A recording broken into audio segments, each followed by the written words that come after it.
CNN Live Nationwide. Magandang araw Ariel, magandang araw Pilipinas. Pinangunahan kahapon ni Aurora Governor Isidro Galban ang isinagawang Pre-Disaster Risk Assessment ng Provincial Disaster Risk Reduction and Management Council o PDRRMC para tiyakin ang kahandaan ng iba't ibang ahensya ng gobyerno laban sa pananalasa ng Bagyong Paulo. Ginanap ang pulong ng konseho sa Provincial DRRM Operations Center.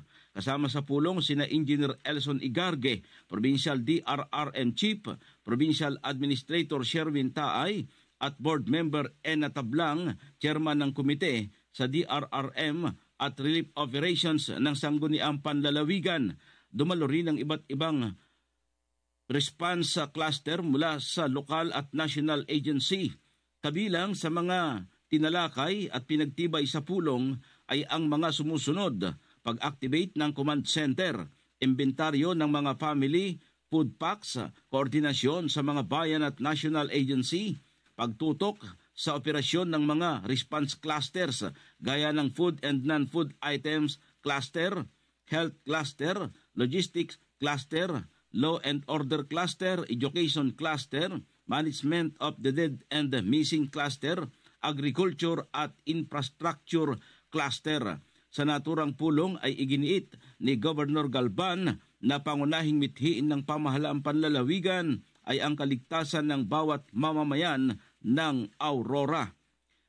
Signal number 3 naman ang Hilagang Aurora base sa pinakahuling ulat ng Pag-asa at sakop nito ang mga bayan ng Dilasag at Kasiguran. Signal number 2 naman ang nalalabing bahagi ng Aurora. Sakop nito ang mga bayan ng Dinalungan, Dipakulaw, Baler, Maria Aurora at Dingalan. Ayon sa track forecast ng Pag-asa, posibleng maglandfall si Paulo sa pagitan ng Isabela at Hilagang Aurora ngayong umaga o tanghali bago tumawid ng Hilagang Luzon at lumabas ng West Philippine Sea.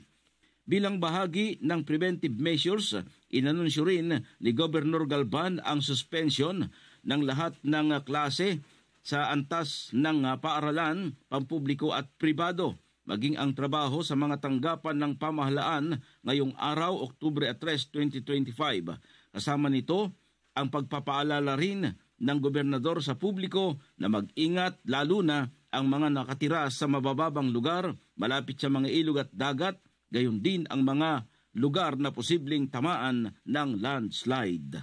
Mula dito sa DCJO Spirit FM CMN Baler Aurora, ako si Ray Fernando nag-uulat live para sa CMN Pilipinas. CNN Live Nationwide.